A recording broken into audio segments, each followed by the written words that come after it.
A Asociación Española contra o Cancro de Sanxenxo leva moitos anos traballando na vila para axudar as persoas que padecen esta enfermidade e os seus familiares. Tras anos traballando nun local cedido, por fin teñen a súa propia sede.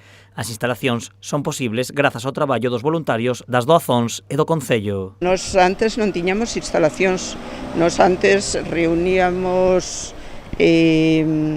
no local dunha compañeira, da presidenta neste caso, ou na casa dela, para o que era falar de enfermos e como prestarlle axuda, pero agora nós temos a nosa propia... A nova sede permitirá que se atendan as persoas que padecen cancro con especialistas como un médico, un fisioterapeuta, un psicólogo e un pedagogo.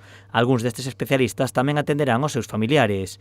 Ademais, na sede realizaránse diferentes actividades. Pois estar todos os días da semana, a xente habrá terapias grupales, habrá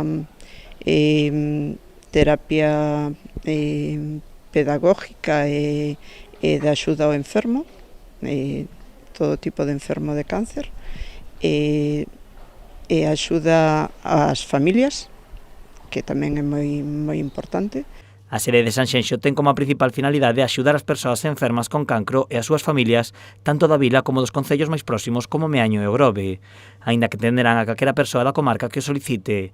Tamén colaboran para informar sobre as axudas xestionadas pola sede de Pontevedra. O obxectivo é que a xente que normalmente non sabe que en Pontevedra funciona moi ben a asociación, que ten moitísimas axudas de especialistas. A nova sede conta cunha superficie de 54 metros cadrados distribuída nun despacho, un baño e unha sala de atención. A asociación nestes momentos presta servizo a redor de 10 persoas e as súas familias. O baixo no que se atopa a sede terá o aluguer pago durante o vindeiro ano grazas a un doante anónimo.